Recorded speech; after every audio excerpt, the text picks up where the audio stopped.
Hello साथियों, कैसे हैं। ज्ञान घर यूट्यूब चैनल में आपका स्वागत है। ज्ञान घर यूट्यूब चैनल से आपका जो है क्लास 10th का इलेक्ट्रिसिटी जो चैप्टर है वो कंप्लीट किया गया था।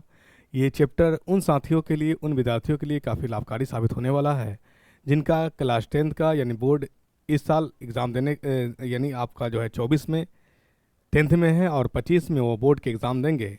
यानी क्लास 10th वाले विद्यार्थी जो है उनके लिए बहुत बेनिफिशियल और बहुत कारगर, बिल्कुल कंसेप्ट बेस्ड रखा गया है थ्योरी को, और बहुत अच्छा थ्योरी बताया गया है। जब आप इसको देखेंगे, पढ़ेंगे, तो थ्योरी में मुझे नहीं लगता कि एक भी कहीं से डाउट आने वाला है। ठीक है, तो अब हम क्या करें कि उस पूरे चैप्टर्स का एक समराइज कर करके एक फार्मूला के रूप में हम लोग लेकर के आए, यानी इलेक्ट्रिसिटी में क्या क्या फार्मूला यूज होने वाला है और क्या क्या फार्मूला है। तो ये आज का जो वीडियो है वो आपके लिए क्लास 10th का जो इलेक्ट्रिसिटी चैप्टर्स है, ये विद्युत धारा, ठीक है ना, उसी से संबंधित आज फार्मूला होगा। यानी सूत्र, इलेक्ट्रिसिटी विद्युत धारा में क्या क्या फार्मूला यूज होने वाला है, इससे संबंधित हम आज बात करेंगे। आई होपफुली कि आप पढ़ रहे होंगे, ज्ञानगर यूट्यूब चैनल से जो वीडियो दिया जा रहा है बहुत अच्छे से पढ़ रहे होंगे, समझ में आ रहा होगा। अगर किसी प्रकार के कहीं डाउट है तो मुझे कमेंट करके ज़रूर बताएं। जहाँ तक हो सकेगा यथासंभव मैं आपकी समस्याओं को दूर करने का प्रयास करूँगा। ठीक है, गर्मी चरम सीमा पे है, पिक लेवल पे है, लेकिन जहाँ हैं आप सुरक्षित रहिए घर पे। अब तो हर हथेली पे मोबाइल है, पढ़ना बहुत आसान हो गया। अगर पढ़ना आप चाहें तो यूट्यूब चैनल पे एक से एक कंसेप्ट बताने वाले लोग हैं, एक से एक चैनल है। जो चैनल आपको अच्छा लगे उसको फॉलो करिए, पढ़िए मन लगा के, लेकिन पढ़िए, दुरुपयोग समय को नहीं करिए, समय आपका बहुत बहुमूल्य है। तो आज हम लोग चर्चाएँ करेंगे, किस पे चर्चाएँ कर लेंगे हम लोग, फॉर्मूला पे। ठीक है ना, यानी आपका जो है फार्मूला इलेक्ट्रिसिटी चैप्टर है आपका, ठीक है ना, जिसका संबंधित आपका, यानी इसमें जो है ऑल फार्मूला से संबंधित हम लोग बात करेंगे, कौन कौन फार्मूला इसमें यूज आने वाला है। ठीक है, थ्योरी को हम लोग बहुत अच्छे से समझ लिए थे, आज हम लोग चर्चा करेंगे किस पे, फार्मूला पे। तो पहला फार्मूला आपने पढ़ा था क्या, चार्ज के बारे में पढ़ा था। क्या पढ़ा था, चार्ज। ठीक है, चार्ज क्या होता था, चार्ज लुक लाइक अ मास की ही तरह होता था, बट चार्ज जो होता था वो इंडिपेंडेंट वेलोसिटी पे होता था, लेकिन मास जो है वो वेलोसिटी डिपेंडेंट होता था। बस इतना अंतर है, बाकी लुक लाइक अ चार्ज मास की ही तरह है, या मास का है या चार्ज का है, चार्ज का है या मास का है। लेकिन एक जगह में अंतर आया था, किस पे, कि चार्ज जो है वेलोसिटी डिपेंडेंट नहीं है और मास वेलोसिटी डिपेंडेंट है। राइट, चलिए, चार्ज को अपन हम लोग डिनोटेट करते हैं किससे, बताइए। चार्ज को डिनोट करते हैं क्यू से। ठीक, चलिए, और क्यू बराबर होता है एन ई। क्या होता है, एन ई। ये एक फॉर्मूला आपका निकल के आ गया। चार्ज को अगर आपके पास नंबर ऑफ इलेक्ट्रॉन्स दिया जाए और नंबर ऑफ टर्न्स दिया जाए, और पुट यानी कि डॉट, यानी एन का वैल्यू 2 दे दिया है, और इलेक्ट्रॉन पे आप चार्ज जानते हैं कितना होता है, 1.6 इंटू 10 के पावर माइनस 19 कूलम। तो अब हमसे पूछ दिया जाए कि चार्ज का वैल्यू कितना हो जाएगा, था बस पुट द फार्मूला, एन की जगह कितना पुट करिएगा, एन जो है नंबर ऑफ टर्न्स है, नंबर ऑफ कॉइल्स है, यानी एक वायर में अगर हमारे पास एक मेटल्स है, उसमें एक इलेक्ट्रॉन जा रहा था, एक इलेक्ट्रॉन कितना लेकर के जाएगा, इतना, और ऐसा ढेरों सारा इलेक्ट्रॉन्स लेकर के जाता था, कितना लेकर के जाएगा, वही एन है। एन कितना है, काउंटेबल है, इसलिए हम लोग अननोन में रखे हैं। तो इस चार्ज को हम लोग कहते हैं क्वांटाइजेशन ऑफ चार्ज, चार्ज का डिस्ट्रीब्यूशन। और चार्ज हमेशा जो होगा वो काउंटिंग नंबर में डिस्ट्रीब्यूशन होगा। जिस प्रकार आप कहीं होटल में अगर खाना खा रहे हैं, तो अगर होटल में आप ले रहे हैं तो आप कभी नहीं कहिएगा कि आधी रोटी दीजिए। होटल वाला जब भी आपको देगा तो एक रोटी देगा या दो रोटी देगा या तीन रोटी देगा, मल्टीपल इंटीजर्स में देगा, फ्रैक्शन में नहीं देगा। ठीक उसी तरह से इलेक्ट्रॉन्स का भी डिस्ट्रीब्यूशन जो होगा, ठीक है ना, इसी को हम लोग क्वांटाइजेशन ऑफ चार्ज कहते हैं। ये मल्टीपल इंटीजर्स में होगा, ये हाफ में नहीं होगा, ये याद रखिएगा। ठीक है, चलिए, तो ये हमारा चार्ज का फॉर्मूला हो गया। अब यहाँ पे आया था, एक आया था फॉर्मूला, आया था करंट। ठीक, यहीं पे साथ साथ कुछ हम लोग ऐसा यूनिट भी लिखते जाएंगे। चार्ज का ऐसा यूनिट होता है कूलॉम। क्या होता है, कूलॉम, जिसको हम लोग सी से रिप्रेजेंट करते हैं। और इसी का सीजीएस यूनिट अगर पूछे, सीजीएस यूनिट, तो याद रखिएगा स्टैटो कूलॉम होता है। क्या होता है, स्टैटो कूलॉम। ये सब क्लास और इम्पोर्टेंट आपको ज्ञान घर यूट्यूब चैनल से ही मिलेगा, अदर चैनल्स पे नहीं मिलेगा। इसलिए एकदम भली भांति, एकदम ईमानदारी पूर्वक देखिए, समझिए। करंट को हम लोग आई से सूचित करते थे। और करंट क्या था, यानी किसी सर्किट में चार्ज का टाइम से डिवाइड करना, यानी रेट ऑफ चार्ज को ही हम लोग करंट कहते थे, रेट ऑफ चार्ज को ही हम लोग क्या कहते थे, करंट कहते थे। तो रेट ऑफ चार्ज, चार्ज को टाइम से डिवाइड करिएगा तो लग जाएगा रेट ऑफ चार्ज। तो इसका मतलब करंट हमारा निकल के आ गया क्या, Q/T। और इसी को SI मात्रा के रूप में करिएगा तो कूलम पर सेकेंड, या इसी को यूं लिखेंगे हम लोग कूलम सेकेंड इनवर्स, राइट। और इसी को हम लोग कहते हैं, तो यानी करंट का जो SI मात्रक हो गया, क्या हुआ बताइए, SI मात्रक ऑफ करंट क्या हो गया, एम्पियर। एम्पियर जिसको हम लोग A से सूचित करते हैं, ठीक है। और यहीं पे हम लोग लिखते चले जाएंगे कि करंट को मेजर करने वाला जो एक इंस्ट्रूमेंट है, करंट को मेजर करने वाला जो इंस्ट्रूमेंट है, इंस्ट्रूमेंट उसको हम लोग क्या कहते हैं, उसको हम लोग कहते हैं एमीटर। क्या कहते हैं, करंट मापने वाले को हम लोग क्या कहते हैं, एमीटर कहते हैं, जो कनेक्टेड होता है किस में, सीरीज में या श्रेणी क्रम में। बस इंपॉर्टेंट, एक बार वीडियो देखिए, हर एक चैप्टर का कंसेप्ट क्लियर होगा आपका, ठीक है। तो ये क्लियर हुआ आपका। आइए हम लोग बात कर लेते हैं। यानी आपके पास चार्ज का फॉर्मूला हो गया, यानी चार्ज हो गया, चार्ज बराबर Q बराबर NE, ठीक। दूसरा फॉर्मूला आपका हुआ करंट, I बराबर हो गया चार्ज बाई टाइम, ठीक है, लिखते जाएं। तो यहीं से आपका एक फॉर्मूला Q बराबर निकल के आ गया, Q बराबर IT। तो यहाँ से आपका Q यानी चार्ज बराबर चार्ज का दो फॉर्मूला निकल के आ गया, एक Q बराबर NE और एक Q बराबर IT, ठीक है। चलिए, और तीसरा बार में पढ़े थे, तो यहीं पे आपका चार्ज का ऐसा मात्रक लिख लेते हैं, इधर लिख देते हैं हम लोग, सही रहेगा, SI मात्रक क्वांटिटी का, SI यूनिट। ये आपका चार्ज है, चार्ज का SI यूनिट क्या हो जाएगा, कूलम, जिसको आप C कहते हो, ठीक है।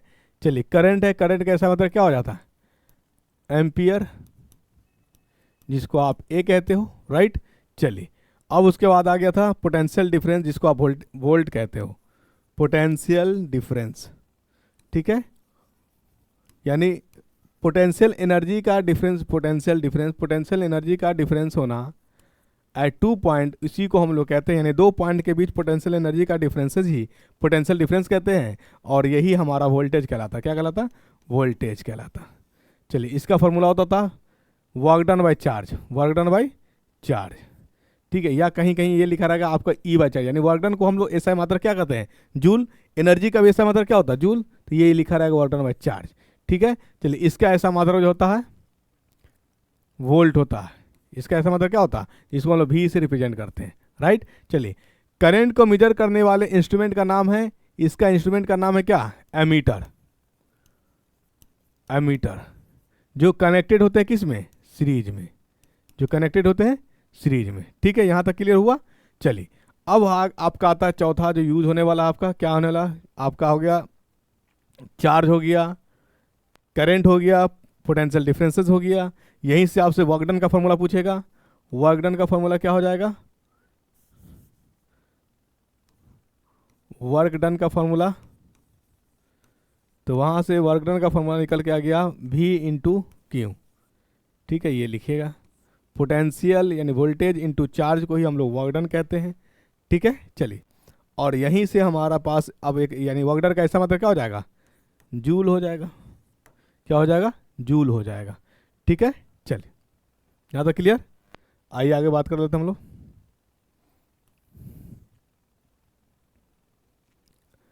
उसके बाद आते हैं हम लोग ओम्स लॉ, क्या आते हैं, Ohm's law. Ohm's law, Ohm's law से क्या था, V = IR, जहां पे हमारा R क्या था, एक कांस्टेंट था। इसका ये मतलब हुआ था कि पोटेंशियल चाहे आप जो ले लो, करंट चाहे आप जो ले लो, यानी पोटेंशियल बढ़ाइएगा, वोल्टेज बढ़ाइएगा तो करंट भी बढ़ेगा, लेकिन उस पर, उस ताप पर जो है रेजिस्टेंस हमारा कांस्टेंट रहने वाला है।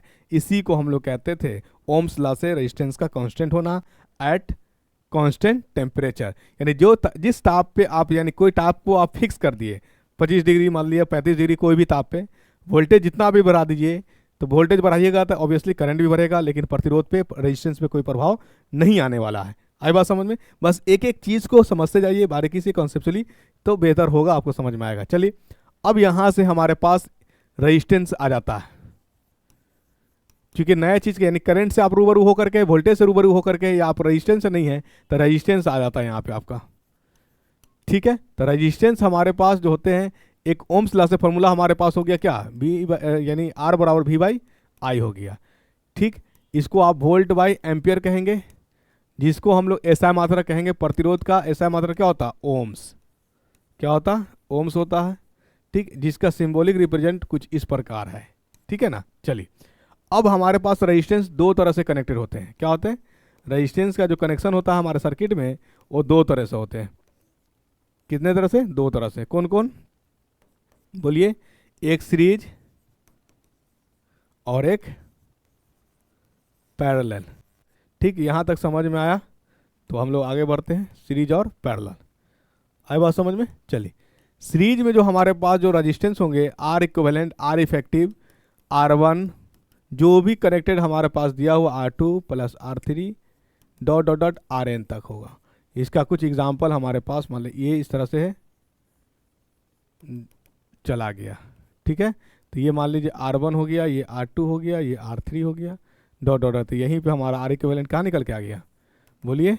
Are one plus R two plus R three dot dot dot R n तक। ठीक है, यहाँ से एक बात याद रखिएगा, सीरीज जब कनेक्टेड यानी रेजिस्टेंस हमारा सीरीज में होगा, तो दो बात याद रखिएगा।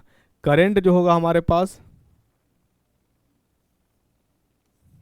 करंट जो होगा क्या होगा, करंट सेम होगा, ये मुख्य बातें याद रखिएगा। और वोल्टेज जो होगा वो डिफरेंट होगा। ठीक ना, ये बात याद रखिए। क्लियर। चलिए, अब आ जाते हैं हम लोग पैरेलल में। किस में आ जाते हैं, पैरेलल में आ जाते हैं। इसको थोड़ा हम लोग इधर लाते हैं, स्लाइड करते हैं। चलिए, पैरेलल की बात कर ले, तो पैरेलल में जो होगा हमारे पास प्रतिरोध कुछ इस प्रकार से कनेक्टेड होंगे।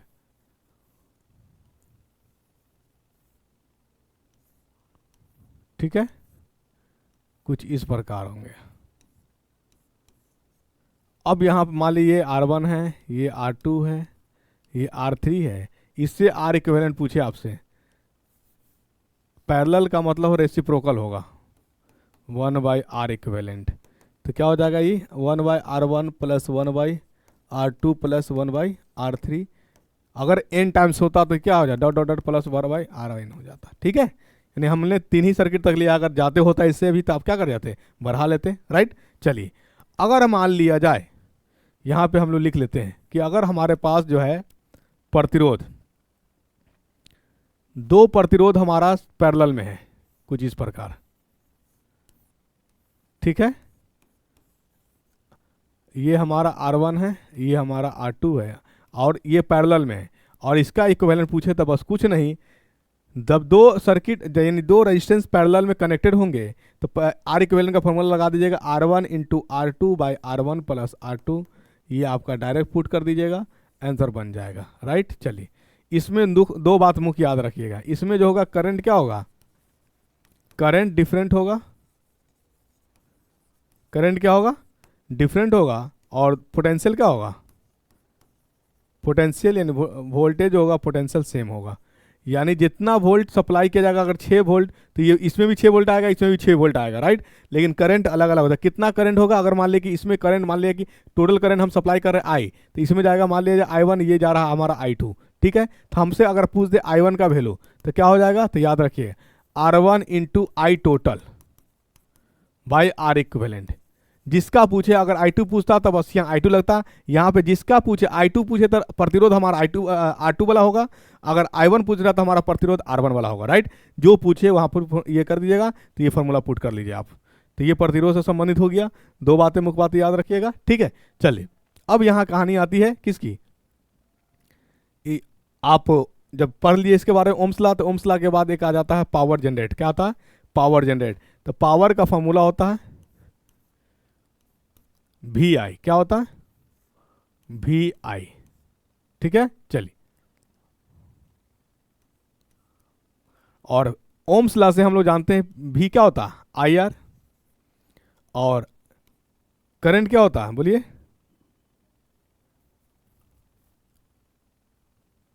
करंट क्या होता है, और पुट करिएगा तो कुछ नहीं। चलिए, तो यहाँ पे आपका जो है, यहाँ पे कुछ पुट नहीं करना है, यहाँ पे ले करके आ जाना है आपको। क्या करना है, वर्क डन लीजिए। वर्क डन बराबर होता है पोटेंशियल वोल्टेज इंटू चार्ज, ये तो आप जानते हैं। और आप जानते हैं एक फार्मूला पावर का, क्या होता है फार्मूला, पावर बराबर होता है वर्क डन बाई टाइम। तो अब क्या करिए कि बोथ साइड टी से डिवाइड कर दीजिए। क्या करिए, बोथ साइड टी से डिवाइड कर दीजिए, ठीक है ना। चलिए बोथ साइड टी से डिवाइड कर देते क्या हो जाएगा, बोलिए। वर्क बाई टाइम बराबर v इंटू क्यू बाई क्या, टाइम टी। चलिए अब इतना आगे जाकर क्या पुट करेंगे हम लोग, बोलिए। इतना आगे जगह बोलिए पावर। तो पावर हमारा क्या हो जाएगा, पुट करिए। v तो हमारा रहेगा v इंटू क्यू, हमारा क्या, क्यू की जगह आप आई टी पुट कर सकते हैं, आई टी। अब आई हमारा तो ऑलरेडी टाइम क्या है, टी नीचे। तो यानी हमारा यहाँ से फार्मूला पावर का निकल के आ गया, पावर इजकल टू वी आई। क्या आया, पावर इजकल टू वी आई। तो एक फार्मूला पावर का निकल के आया हमारा, ठीक है।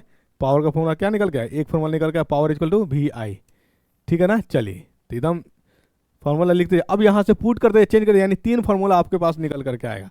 अब क्या करिए कि ओम्स लॉ से जानते हैं, v की जगह पुट कर दिए, क्या करिएगा, आई आर।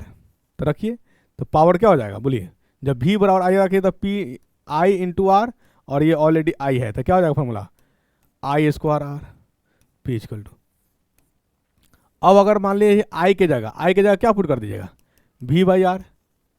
अब अगला फार्मूला आई की जगह पुट कर देना हमको, क्या, v बाई आर। तो यहाँ से पावर का एक फार्मूला निकल के आ गया, ये हमारा दूसरा फार्मूला पावर का हो गया। क्या निकल के आया पावर का फार्मूला, आई की जगह v बाई आर रखना है, तो हमारा वी आई आर, वी आई है। यहाँ से आइए, v तो रहेगा ही, आई की जगह क्या रखिएगा, v बाई आर। तो ये हमारा फार्मूला बन जाएगा, क्या बोलिए, बोला जाए power v square by R. यानी 3 फार्मूला पावर का जनरेट हुआ हमारे पास, ठीक है ना। चलिए कोई दिक्कत यहाँ तक। और वहीं पे वर्क जो है हमारा कन्वर्ट होता है किस में, बोलिए। वर्क कन्वर्ट होता हमारा हीट में, किस में कन्वर्ट होता है, हीट में। तो जूल्स लॉ और हीटिंग इफेक्ट हम लोग जानते हैं। आगे बढ़िए, अब यहाँ तक फॉर्मूला एकदम देखते जाइएगा, पूरा एकदम डेरिवेशन सारा चीज़ बता करके हम अब आया था आगे। जब हम लोग पावर जान लिए, तो joules law of heating effect, ठीक है, joules law of heating effect, जहाँ से हम लोग H बराबर क्या पढ़े थे, आई स्क्वायर आर टी। सब डेरिवेशन थ्योरी में हमारा दिया हुआ, ठीक है। ये हो गया हमारा पहला फार्मूला। या H बराबर हम लोग एक फार्मूला और निकाले थे, वी आई टी। क्या निकाले थे, वी आई टी। ये वी आई टी कहाँ से आया था, बोलिए, वी आई टी कहाँ से आया था। अभी हम लोग जान रहे थे, क्या जान रहे, वर्क को हम लोग टाइम से डिवाइड किए, तो ये हमारा पावर हो गया, पावर बराबर वी आई हुआ था, राइट। तो यहाँ से वर्क रोकिएगा तो क्या हो जाएगा, वी आई टी, ठीक है। चलिए यही वर्क कन्वर्ट होता है किस में, क्योंकि वर्क और हीट का ऐसा मतलब क्या, जूल है, तो यही हीट हमारा कन्वर्ट हो जाता है किस में, एच, वी आई टी। आए बात समझ में। चलिए एक फार्मूला आपका हो गया यहाँ पे हीटिंग इफेक्ट से रिलेटेड। अब आ जाएगा, आपसे पूछेगा इलेक्ट्रिक पोटेंशियल का फार्मूला क्या होता, पोटेंशियल एट अ पॉइंट। किसी पॉइंट पे पोटेंशियल का फार्मूला क्या होता है, तो लिखिए potential at a point, potential के क्यू बाई आर। आर क्या है, उस पॉइंट का डिस्टेंस है, जहाँ यानी मान ली कि कोई पॉइंट है, यहाँ पे कोई पॉइंट है, चार्ज है हमारा, ठीक है। ये पॉइंट हमारा क्यू है, इसको लाना, शिफ्ट कराना हम इस पे आर के पास, यहाँ पे इस पॉइंट पे लाना, यानी बी को शिफ्ट करना है ए पर। तो ये दोनों के बीच से कुछ ना कुछ डिस्टेंस होगा ना, आर होगा। तो इसी को हम लोग पोटेंशियल कहते हैं, क्या कहते हैं, पोटेंशियल कहते हैं। अब यहीं पे लिख लीजिए potential energy. Potential energy, electric potential energy का फॉर्मूला क्या है, k q by R into charge. यानी पोटेंशियल को चार्ज से मल्टीप्लाई कर दीजिएगा तो आपको वो पोटेंशियल एनर्जी मिल जाएगा, ठीक है। अब यहाँ से एक फार्मूला फिर हमारा ड्राइव होगा, क्या होगा, एक फार्मूला ड्राइव होगा हमारा, क्या होगा, एक फार्मूला ड्राइव होगा हमारा, लिखिएगा इलेक्ट्रिकल एनर्जी। क्या होगा, इलेक्ट्रिकल एनर्जी। और इलेक्ट्रिकल एनर्जी का फार्मूला होता है power into time, power into time electrical energy होता है, ठीक है ना। जहाँ से पावर का जो ऐसा मात्रक होगा, पावर का ऐसा मात्रक वाट में होगा, किस में होगा, वाट में होगा। आई बात समझ में। और पावर आप जानते हैं बराबर क्या होता है, वी आई। तो यहाँ से एक और फॉर्मूला निकल के आ गया हमारा, पावर बराबर वोल्ट का, हमारे यानी पोटेंशियल डिफरेंस का ऐसा मात्रक क्या होता है, वोल्ट, वोल्ट इंटू करंट का ऐसा मात्रक एम्पियर। तो ये आप याद रखिएगा, वी आई यानी वाट बराबर पूछेगा आपसे, 1 वाट बराबर यानी पावर बराबर होता है वोल्ट इंटू एम्पियर, ये माइंड में रखिएगा। और यहाँ इलेक्ट्रिकल एनर्जी क्या होता, पावर इंटू टाइम। अब हमसे पूछा जाएगा कि किलो वाट आवर, ठीक है। तो आपको जब एनर्जी कन्वर्ट करना होगा तो आपको जो है ना पावर को किस में लेना पड़ेगा, इलेक्ट्रिकल एनर्जी बताने के लिए पावर को आपको लेना पड़ेगा, पावर को लेना पड़ेगा, पावर टेक किलोवाट, किलोवाट में लेना होगा। अगर मान लें कि किलोवाट नहीं दिया हुआ है तो इसको किलोवाट बनाने के लिए 1000 से डिवाइड करिएगा, तो हमारा क्या निकल के आ गया, पावर इंटू टाइम, और इसको क्या 1000 से डिवाइड करिए तो किलोवाट हो जाएगा। और टाइम को लेना है आवर्स में, किस में लेना है, आवर्स में बनाना है, ठीक है। अब आपसे पूछ दिया जाए कि किसी, यानी हमारे पास जो है किसी मंथ का कितना बिजली बन करके आएगा, तो इसको भी हम लोग आगे फॉर्मूला लिख लेते हैं। क्या लिखेंगे,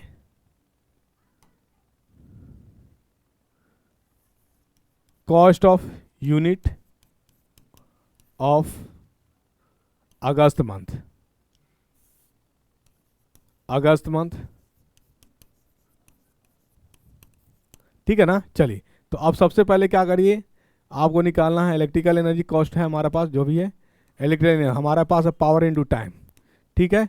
कॉस्ट निकालने के लिए पावर इनटू टाइम, यानी जो भी लेना हमको किलो वाट आवर में लेना, किलो वाट आवर में लेना, इनटूज डेज, अगस्त महीना कितने दिन का होता है वो, और इनटू क्या लिखिएगा, cost of 1 unit, cost of 1 unit, ये आपका फॉर्मूला। तो अब जो है हमारा इसके आगे कोई फार्मूला नहीं है, और 1 HP बराबर होता है 1 हॉर्स पावर, यहीं पे लिख लिएगा 1 HP 746 वाट, एक साथ लिख देते हैं। और 1 किलो वाट आवर बराबर होता है कितना जूल, जूल में कन्वर्ट करने के लिए क्या है, तो 3.6 इंटू 10 के पावर 6 जूल, ये होता है हमारा कन्वर्ट। तो ये आप रख लीजिएगा। तो आई होप कि ये फार्मूला आपके यानी एक वीडियो के अंदर इलेक्ट्रिसिटी के अंदर जो भी आने वाला फार्मूला है उस सबको मैंने वीडियो के माध्यम से आप तक पहुंचाने का प्रयास किया है। तो ईमानदारी पूर्वक इसको देख लीजिएगा। तो इलेक्ट्रिसिटी में या कंपटीशन की बात करें तो कहीं से भी कोई प्रश्न छूटेगा नहीं, ठीक है ना। होपफुली एकदम कॉन्फिडेंस के साथ रहिए, एक एक चीज़ को मैंने कुरेद कुरेद को समझा दिया है, ठीक है। इससे बेहतर आपको कहीं कंटेंट मिलने वाला नहीं है। तो इसको जो है देख लीजिएगा एक बार एग्जाम से पहले, और जब थ्योरी देख लीजिएगा तो एक फार्मूला देख लीजिएगा। उसके बाद हम लोग जब क्वेश्चंस पे आएंगे तो क्वेश्चन आपके लिए आसान होगा बनाना, ठीक है। ज्ञान का यूट्यूब चैनल से बने रहे। Thank you so much.